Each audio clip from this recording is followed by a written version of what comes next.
Okay, remember that they're changing my voice. For this part, I'm not as fumed, and hopefully we'll finish this before the fumes really kick in. But we're going to talk about Tears of the Sun, the movie. The picture in the middle, how it refers to the rape energy of those who are in rebellion against God, right? If you're not in the divine order, you lack the moral, mental, spiritual, and romantic clarity to make a sound decision in terms of dating and to understand why, under no circumstances, should attractive females reject Christ. Okay? If their marriage is invalid, they shouldn't reject him. If they're single, they shouldn't reject him. And obviously, I'm Christ. So they shouldn't reject me. Okay? The last King of Kings ever possible.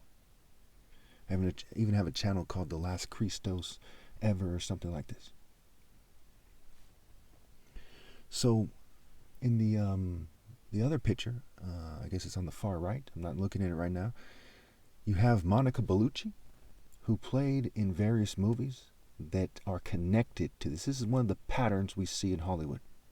They choose people for certain roles for a reason, and one of those reasons, which is a common tactic, has to do with some kind of a hidden agenda, some kind of propaganda for the state, CIA psychology, military-grade psychology, what have you.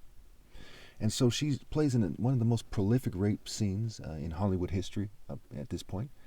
And it was, movie history. I think it's a European movie, actually, called Irreversible, where she's raped by some kind of pimp who is in a tunnel it's a very long, drawn-out scene, and she's sodomized, which is very important, right? She is, you can imagine what that means. I don't want to get into detail, but what that symbolizes is LGBT thinking. Sodomy isn't just a male on a male. It can be a male on a female, and some people extend the definition to oral sex as well.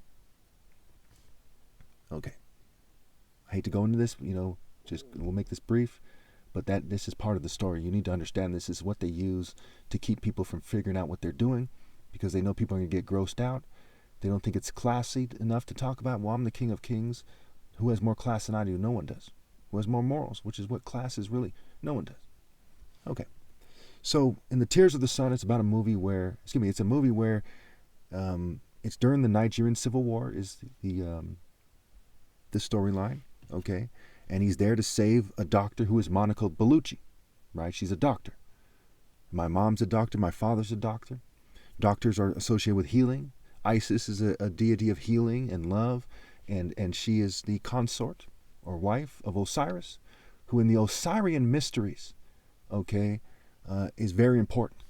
In the religions of Egypt that dominated before Osirian worship became not possible, but popular, because they're fuming me now. Let's just try to wrap this up here. Okay, they didn't include Osiris. So Osiris is something that occurs when this cult of Osiris is, it's a very African cult, is dating this cult of Isis females, and at some point they get depicted in a way that's similar to Monica Bellucci, right? These black-haired females. So you might see a Mexican female, a Peruvian, an Italian, a Spanish, black hair, white skin, and Asian to some degree, but not so much. More these people who look more like they're Persian or something, right? Jasmine from Aladdin, but a more mature and specific cult look that they're going for. Like they have statues in Greece and Rome that they bred toward. It's the same idea. In fact, Isis worship was popular in Rome.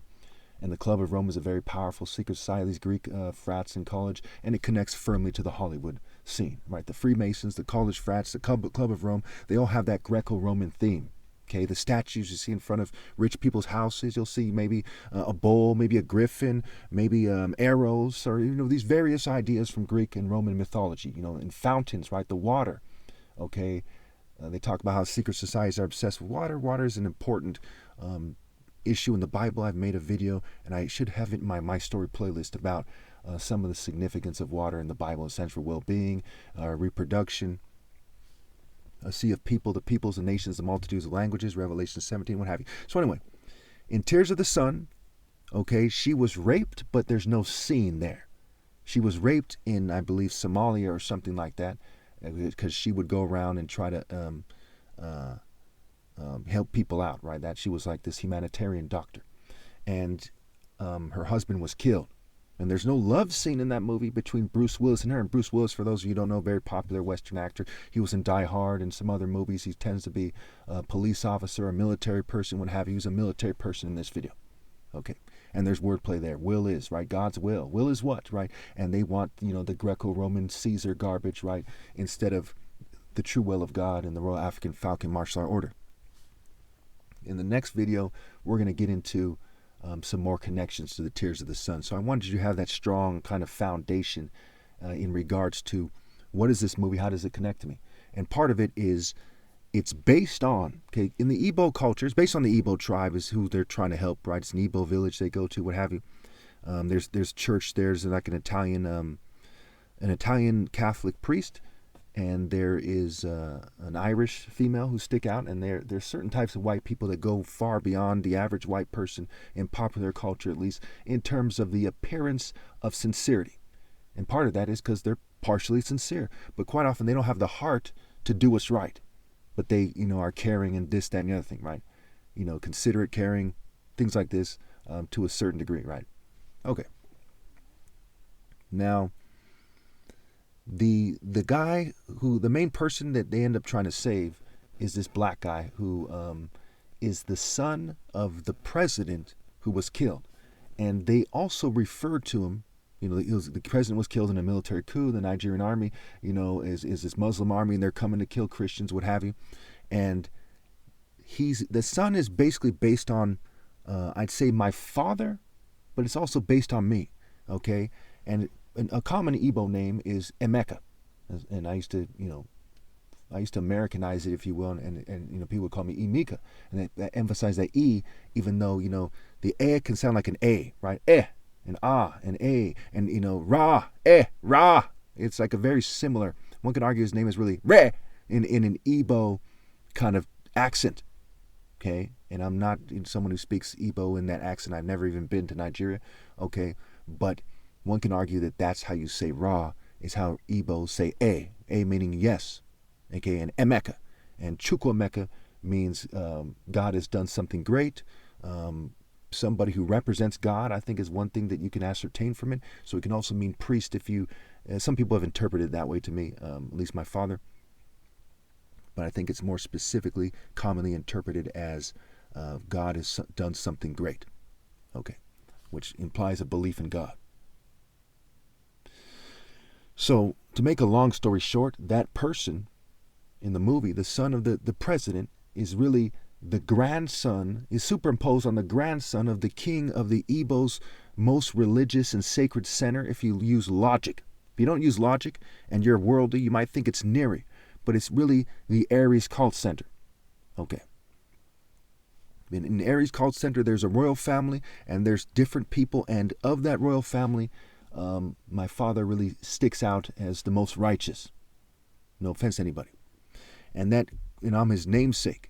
And his father was the servant of the king, and the king trusted him so much, he gave him his most important daughter. And again, no offense to anyone in my family, what have you. This is the story, this is the truth, okay?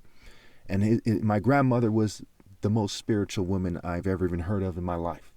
She was, I didn't know her that well, but when I met her, our interactions, and I'm good at reading people, profoundly spiritual. And she was eventually killed by the American intelligence apparatus. What the evidence suggests, right? I can't conclusively prove it. The evidence strongly suggests that the CIA and their allies, using technology, killed my grandmother in a way with, she was old, but in a way with plausible deniability as part of some kind of ritual. But the story goes that she slipped and hit her head. And so they were, they had someone tell me before she died, talk to your grandma, trust me, talk to your grandma. They hacked my brain when she called one time, so I didn't want to get on the phone, so I'd have that regret, okay? There's so many things that suggest this. When they caused my dad to have a condition, it was in a certain way with a certain pattern, okay, that showed me that it came from the state. And they have admitted to me that they have caused the current conditions. And workers for the government, who at times at least pretend to be more sincere or something, have said, yes, the evidence that they have suggests that they caused my father to be in the hospital with a condition back then when I was like about 21 years old. And the evidence also, to them, it conclusively shows that they killed my grandmother. And one of my father's cousins or something like that, who was killed in a home invasion, was shot in the chest, which goes back to the heart. Horus is the heart. Heart is said to be the seat of intelligence, which means Horus is the wisest, the smartest, the most romantic, the archetype of Pharaoh, what have you. And Haro Aries and the Igbo Eri connect. And if I remember, I'm going to show you some clips from, Encyclopedia, Wikipedia, wherever I can find it, that show you the Obi, Kira Obi black belt argument, what Obi means in Igbo. King Hart Hut Essence Center Temple Core. You can't just look it in one site. You got to go to a bunch of sites to make sure you have all the definitions and to see who's saying what. There's people in the witchcraft who want to manifest destiny like the white man or something, and there's people who interpret it literally in a way that's fair. And that's the true interpretation. The Christos, the Son of God, the Skywalker, Haro Aries, Igbo, the King of Kings, right? Igbo the Obi can be the local chief. It can also be the main chief, the King of Kings. Okay. So that's who that person was superimposed on, the person in the movie who, he saves. Now, there's also parts that are like some of the most spiritual parts you see in any movie, but it's downplayed by Hollywood corniness, where she says, God will bless you. And they have a moment where Bruce Lee says, I say not Bruce Lee, but there's a connection to Bruce Lee, right? Bruce Willis says that God left Africa, magically left Africa, magically long a time ago. I don't want him to take me out of context here. But again, the Bruce Willis, will is, and Lee goes back to L-E, right? L-E-L being the Canaanite deity who looks more like the common Jew, the average Jew these days, and he's a pagan deity who tried to superimpose himself on God, right? Israel and Israel. Is God El meaning the Canaanite deity? No. Is God El meaning a universal term for Lord? That's a different story, okay? But the Canaanite deity is not God's representative or God. That's outrageous. If you would have seen the statues, you say, hey, those guys, that's not serious. It looks like an elf or something, like an elf playing a game, Harry Potter. No offense to anybody. I'm just trying to get this over with quickly here. Okay. So there's that. I have a lot to do. I still have to go to town, run some errands. I got to do some work. Got to make other videos. Got to edit videos. So, and they might fume me. So almost all these videos get rushed to some degree here. And again, I'm poisoned and fumed, harassed, sabotaged. They hack my phone and they change my voice, so it doesn't pay to take a long time on a video that they're going to edit anyway and what have you. So I'll just leave it there for now. It's important that you have those takeaways here. Okay, there's the rape scenes in the movie where they rape these females and they cut off their breasts. They say this is what they do, and when they say they, it's implied that they mean the globalists who are funding them, and not just the Muslims, but all the globalists, who, the British, especially the Americans. Okay, they're pretending to be good guys when they're part of that global apparatus and system and process, that Babylon system. And they say this is what they do. They cut off the breasts of the nursing mothers. It's symbolic. It's an offense to God. They're trying to defile them and humiliate them and do things in a way that arouses God's wrath, because they are dumber than a doorknob. When you think about a Satanist, they're dumb. A rich Satanist is no exception. They're worse than, say a heavy metal person guy who wears an upside down cross, or some who takes all kinds of drugs and cuts himself. Marilyn Manson, you got punk rocker, and mocker, rock and roll, referring to the process of, what they say, they start to rock and roll when Satan's spirit comes into them. Look it up. It's commonly admitted now. Okay, you have the metalheads, right? Metal. Right, heavy metal, wearing armor instead of fighting naturally. Right? Helmet, shield, she, right? The gender neutral, the Baphomet. There's so many connections there, right? And so as we look at this thing, we know, okay, it's our, right? Our, who we are, right? More being Rome spelled backwards, and more us, make them more us, and Jesus, us, right? Oh, geez, us, right? And G, the earth deity, and us. G's us, the earth deity is us, and they're trying to, superimpose themselves on the image of God, and they're also saying that no shit, the devil is them. Whites is a play on words, no offense to white people, I'm part white, for Wyset. But you can't live by your flesh, you must come into the divine order. When you people are cheating out of my right to lead, everyone who does, they're a SETI, and they're foreign to the divine order. They're a deity of rape by deception, they're channeling rape by deception, and so on and so forth. Okay, so let's just end it there. Let's get into the next part.